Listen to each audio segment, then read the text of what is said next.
So I cock, I pull the rear trigger, that sets the front trigger. I should be able to take a nice steady aim.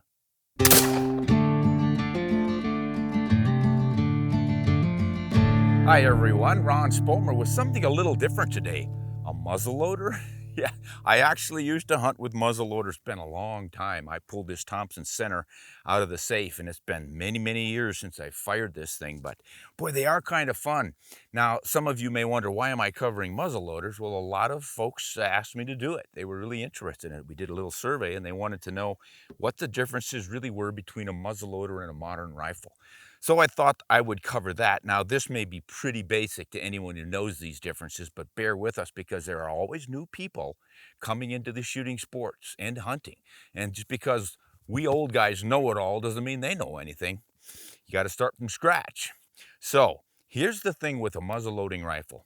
When we discovered what gunpowder could do by enclosing it in a space and then igniting it, and it would fire, and the only way it could go out the barrel, if we put something in that barrel, it would drive it out. So instead of bows and arrows, we could suddenly be shooting our arrows through a barrel. And then it became a stone, a bullet. It was a ball for many, many years. And it was just that simple. The trick was, how do you get it in there? How do you get the powder in? How do you get the ball in? And then how do you ignite it? Because the breech of the barrels were solid. They either drilled down and had a solid breech, or they plugged the breech after they drilled through. But they had to stop that pressure from going backward toward the shooter. So it was a closed breech system, and that's why it's called a muzzleloader. Everything has to be poured down the muzzle. But they do have a small hole in which to ignite with the priming compound. They had matchlocks back in the day. I mean, initially they just took a stick of fire and put it down to that hole to light it. And then they've got the idea of having a wick on there that they could move on a lever, something like a hammer these days. When they would fire it, the wick would go down and ignite it. Then they got a pan and a frizzen and some flint, and that was the old flintlock, and that would have been, shoot, that was Daniel Boone and Revolutionary War. They didn't have cap locks then. Then it evolved to a cap lock, and that is what I have here. And that was a sort of a basic primer. Once they figured out there was a mercury compound they could get to ignite under pressure, they put it in a tiny little cap, put it on this nipple, and drove the flame through. Every one of those progressions made the firearm a little more reliable. But you still had to load everything from the muzzle. And you were using black powder, which has a limit on its pressures. You just can't keep pouring more and more and more black powder in there and get an effective velocity. So velocities were down around 1,500 to a max of maybe 1,900 feet per second. There may have been something that went a little bit faster in a big inconvenient firearm, but basically the hunters and the military people in those days were shooting somewhere between 1,500 and 1,900 feet per second at the most. Then they had the problem of fouling from all that black powder. I mean, this was real sooty stuff. It was essentially charcoal, and it fouled the barrels very badly. You had to clean between about every shot, ideally, but every third or fourth shot, you would have so much soot in the barrel you couldn't ram a bullet down anymore. So it became an issue. And then, of course, you had to have your bullets slightly oversized so that they would obdurate or fill the bore. And with that little bit of pressure they had back then, they didn't really obdurate all that well. So you had to have a tight fit from the get-go, and that meant shoving it down in the barrel with that ramrod. And many, many a guy has broken a ramrod trying to push a really hard bullet down in there. You get a little excited, you bend that hickory rod and snaps it off. So there were all sorts of problems. Obviously, pretty slow process. Now, a really skilled shooter back in the day could reload and fire pretty quickly. I'm not one of them, but I just want to show you the basics of it. Now, how does something like this differ from a modern firearm? What exactly happened to make what we call a modern firearm? Well, the first thing was to come up with a cartridge that did everything that this barrel does, except for have the long barrel. But essentially, a cartridge like this is a container for all the stuff you pour down the barrel. The primer is already in it, so you don't need a cap. You've got the powder in the case, it stays dry. The wind doesn't blow it off of your pan. And you have your bullet already seated on it. So you can carry a bunch of ammunition conveniently and it's going to work when you insert it into your rifle. The trick was, how do you get it into the breech? You had to develop a system to lock the breech, and there have been many designed over the years. Something strong at the back to hold that cartridge in. This is kind of a modern muzzleloader break action. You just open it, fold it back down, and your steel breech that locks it is right here. So all you really need is a mechanical locking device to hold the barrel onto it like that. And then when you open it, you can put in whatever you need. Now this is a muzzle loader, but you can screw the breech out of this one. The nipple is there, not on the side. So this is a modern muzzle loader, but you're still loading it from the muzzle. But that's how you could seal it. Now you can do that with a cartridge gun and leave the breech plug out of there. You chamber it for whatever cartridge you're shooting. And this is a 44 Winchester centerfire. This was one of the first centerfires, if not the first centerfire, around 1860. Prior to that, they were rim fires. Those were the first ones. And those actually started with the percussion cap being used to ignite a little ball down a barrel. Flaubert started that in France, I think around 1840 or so. It was like a parlor gun, and they just shot little BBs at targets and stuff. And then Smith of Smith & Wesson fame elongated that brass case a little bit, added a little powder to it, and then that musket cap suddenly was firing a substantial bullet that became the 22 short. And then after that, there were a rash of centerfire cartridges as big as, I think, 50 caliber, maybe even up into the 70s. And they were still shooting black powder, and then you still had the problems with the dirty barrels and all that good stuff. So first of all, along comes this centerfire cartridge filled with black powder that'll fit into the breech of the gun. And there were break actions and falling block actions and trapdoor Springfield actions and rolling block actions, and you'll have to look some of those up. I don't have examples of all of them, but they all did pretty much the same thing, and that was to lock that cartridge in the breech of that barrel so it could be safely fired, and all the pressure would drive the bullet out, not parts back into your face.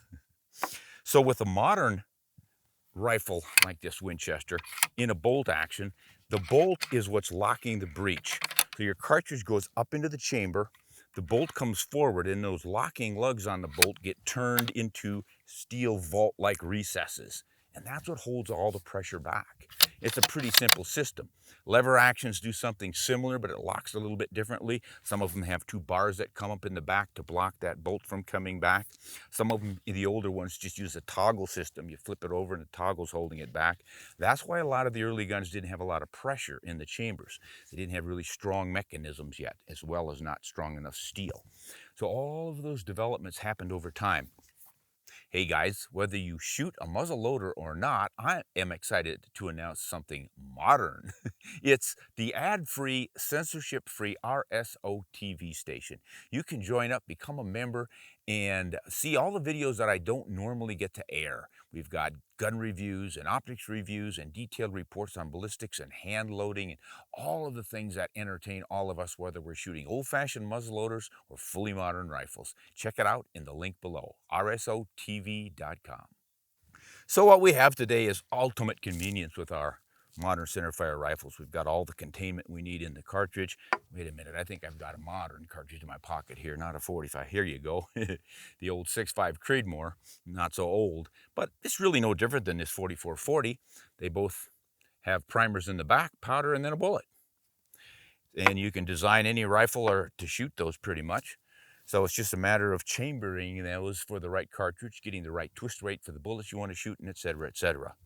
So that is why the old muzzleloaders are considered more or less antiques. But there are a lot of people who still enjoy them, and why not? And if Daniel Boone could take a lot of deer with his flintlock, and he sure as heck did, and the mountain men could roam the West and take buffalo rifles like this, why can't we go deer hunting with them or elk hunting? They're pretty much viable for anything. This is a 54 caliber. Generally, hunters are using 50 calibers these days. Seems like a pretty good all-around compromise. Back in the day, the only way they could get more energy into a bullet was to make a heavier bullet. And they couldn't really increase the powder pressure because the powders just weren't efficient. Black powder just couldn't do it. So you had to go to a heavy and heavier bullet. So you had to get a bigger and bigger bore. Then you could put more and more powder behind it, et cetera, et cetera. The weight of the bullet was required. Well, with high velocity and smokeless powder, your able to drive those little bullets really, really fast. And speed is a big part of energy. If you double the weight of the projectile, you double the energy. If you double the velocity, you quadruple the energy. And you also shoot a lot flatter, so there's none of this rainbow trajectory to get it out there. It used to be a 150-yard, 200-yard shot was extreme range shooting back in the day. And now, of course, you know it's well beyond that. So those are essentially the differences. Now, I think what I'll probably do is show you some of the pieces and parts that are used to make a muzzleloader go. You know, essentially they're just all designed to make it possible to load the thing from the muzzle and then unload it from the muzzle if you don't take your shot. Most of the times guys would just shoot and waste that round if they wanted to get it out to clean their barrel. But there are ways to get in and pull them out, and then you have to clean, and then you have to get some good oil or wax or something in it to keep things from rusting, because the old black powder was really rusty. Now these days we have new substitute powders. They essentially function like black powder, but they're not as dirty. Pyrodex 777, pelletized Pyrodex. They're essentially modern powders that do the same thing as black powder. You're getting the same velocities, and you load those things by volume. If you really want to get into the black powder stuff, whether you use actual black powder or the substitutes, it's by volume. In modern cartridges, we say we've put 40 grains, 30 grains, 20 grains, 100 grains of powder into that case. That's by weight. With these babies, it's by volume. And there are little tools that you can use that are measurable by volume. And you put your powder in there by volume, and then you transfer it into the barrel, and then you put your bullet on it, and you drive the bullet down with your ramrod until it is seated nicely on top. And then, only then, do you put a cap on it, right back here. And once you've put your muzzleloader cap on there, you can cock it. You can carry it half-cocked like that, and then when you're ready to shoot, you cock it all the way. This one has a set trigger, so this first trigger is pretty hard. You see the little click on that front trigger, it just jiggled. It is pretty light now. I'm going to hold the hammer so I don't bend my nipple and let it down, but that allows you to take a nice steady aim without having to jerk a hard trigger. And kapow! Now the lock time on these is pretty long. What is lock time? That's the mechanism firing the rifle or shotgun. So by the time this comes down, hits, ignites, goes through the little hole, and it's got to make a right angle turn to get in there, and then ignites that powder. There are sometimes some issues with the powder igniting, so you get hotter or cooler primers that you use at different times of the year, and you of course don't want to get them wet, and you got to watch out that some moisture doesn't get into the touch hole, and you have to clean out that touch hole because that gets carbonized and fouled up, and then you have to clean it regularly afterwards. So it's a big process. You really have to love the whole idea of working with a muzzleloader. I guess it's a lot like traditional archery, where you make your own bow and you make your own arrows and whatever involvement you want in it. It's just more of the full experience rather than just going out and buying things and hunting with them. That's fine, most of us do it, but it does add an element of extra appreciation to do all these things for yourself. And I gotta admit, when I was hunting with these things, it was not just a challenge to get close enough, because the range on this thing's about 100, maybe 125 yards at most, and then that big old bullet, it just goes falling. So you need to get close, but also you have to pay attention to all these different moves you have to make in loading it properly, and shooting it without flinching because of the long lock time and everything else. So if you're looking for a challenge, if you want to sort of get back to the roots of the American frontiersman, muzzleloading firearms is a great way to do it. Now, if you don't want to mess around with all the dirty old stuff, modernize a little bit, you can roll with something like this. This is a friend of mine. It's the Cva Wolf. And as you can see, he's got this thing tricked out like he's going long-range 1,000-yard target shooting or something. A big old bipod on the front. I laughed at him and he said, yeah, but I want to find out how well it shoots. He's doing load development for it right now, and that's why he has this on here. He's lying out in the pasture somewhere and firing away, but he's having a lot of fun with it, and you could too. It's a little easier to work with because of this brake action, and you can take the breech plug out and clean it real easily. The barrel's easy to clean that way, straight through. This one's a little harder to clean, more of a process. So you've got options. If you're looking for some fun And another way to hunt, a lot of states will allow you to hunt with a muzzleloader when they won't with a regular rifle. And some of them even have additional seasons. So you might be able to bow hunt for a deer and then muzzleloader hunt for a deer and centerfire rifle hunt for a deer. So just adds more time outdoors, and that's what we're here for. Hey guys, as I remember, I used to keep my powder and bullets in these little plastic capsules to make it pretty convenient for loading. So the red end was the powder end. So I'll open that and I have my pre-measured powder. Now keep the muzzle away from your face when you're doing this loading, especially if you've recently shot around, you might still have a spark in there. And then pour the powder into the barrel. And the neat thing about these is that you have the bullet sitting in there and you can push it right through, if I remember right. Slide your ramrod on top of the bullet and see if you can't push it down in there. Now that went in way too easy, and that's for two reasons. One, it's just freshly cleaned and lubed bore, and two, it's an undersized bullet. I don't actually have the right 54 caliber bullets for this. It's a 50 from one of my other muzzle loaders. So we are not going to get much velocity, but I thought you would enjoy seeing me shoot this.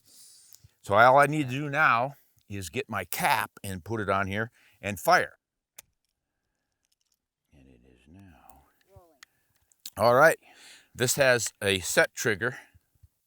So I cock, I pull the rear trigger, that sets the front trigger. I should be able to take a nice steady aim. And there you go. Worked pretty good for an undersized bullet. A lot of smoke.